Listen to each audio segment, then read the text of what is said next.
দিনটা ছিল 1 মার্চ, একটা ব্যস্ততম দিন। ভিডিওটা এডিট করব করে করাই হচ্ছিল না। তো যাই হোক, ফাইনালি ভিডিওটা এডিট করছি। তো সেদিন ছিল আমার একটা ডান্স ভিডিও শ্যুট, আর এদিকে দেখি আমার নাচ দেখার জন্য কিছু কচিকাঁচা এসে হাজির। নাচটা যেহেতু হোলি স্পেশাল, তাই যেটা সবথেকে ইম্পর্ট্যান্ট জিনিস অর্থাৎ আবির, আমি সেটাই আনতে ভুলে গেছি। তো যাই হোক, দাদা সেটা দিয়ে যায়। তারপর আমি আমার সমস্ত টেকগুলো নিয়ে নিই।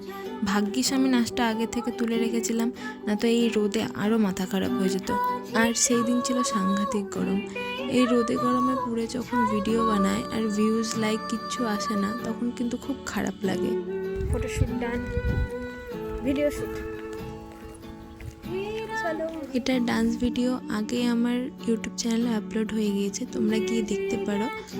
আর যদি ভালো লাগে তাহলে লাইক আর শেয়ার করে দিও। টাটা।